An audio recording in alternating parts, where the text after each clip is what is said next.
I'm Lindos and I'm doing a review on Samsung Rising. That's the title of the book, written by Geoffrey Cain, published 2020, 3 Virgin Books. Starts the book by talking about the predicament Galaxy S7.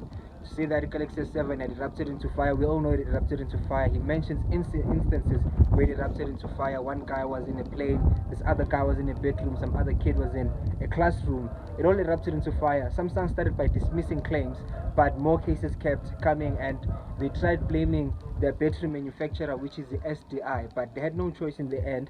They had to recall about 1 million phones which were on the market, but the total number of the phones that were on the market was 2.5, but they called only 1 million of them. But in any case,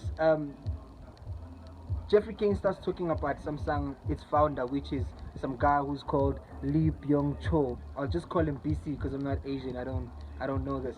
But yeah, BC founded Samsung, and he was generally a businessman. He had ventured into so many businesses.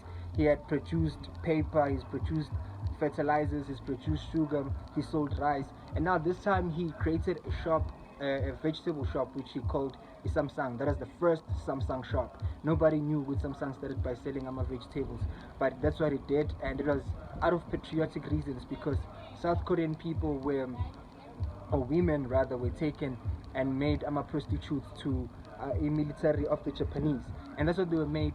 And he didn't like that. He wanted to give them some sense of hope, some sense of patriotism as well, to say believe in something. So Samsung means 3 star. 3 is just the number that the South Koreans identified with. But the North Koreans came and they looted on his shop, and he was so heartbroken, but it didn't break him. What it did is after 3 months, with whatever that was not looted, whatever that was left, he sold them and he bought trucks. He took his family, his employees, and their families. They fled to some other town called Busan.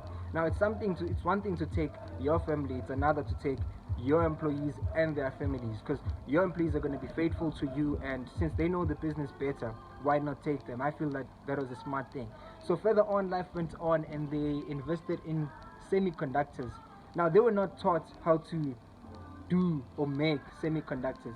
They were only shown that this is what happens when you do semiconductors. They refused. The Americans refused to help them. They didn't want them to touch anything, but they kept going back home, and they tried redoing it, and they were now a great manufacturer.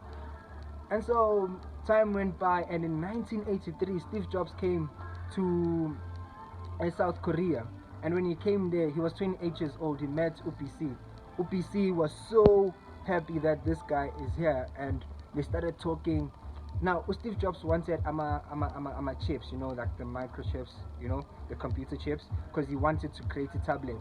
And this was 1983, and the tablet is something that came, or iPad rather, something that came in 2010. So he started talking with UPC. They liked each other, and Samsung started producing components for Apple. They didn't know which years later, in the previous summer, 2010, I think it's between 2009 and 2010, Samsung released a Galaxy S. Now Galaxy S was a phone that resembled so much the whole idea and notion of an iPhone, and they had a problem here. Apple and the Samsung, they kind of talk things through to say no, you cannot use this, but Samsung kept saying no, but we supply you guys with what you guys have, so you can't tell us what to do. So that's where the war actually started. But I look at UPC. PC didn't have any specific strategy or any specific business that he wanted to venture to. He just wanted to provide a business for all his Korean people, and that's what it was. So this is the first part of Samsung Rising. The second part, I will just be talking about their marketing strategy, Samsung, their wars, and how they produce things, because they're very good at producing. They are fast producer. So credit to Samsung, credit to Geoffrey Cain. The book has got so many references. I'm just doing a review, so I can't tell you everything, but thank you for now for joining this review. Amanj.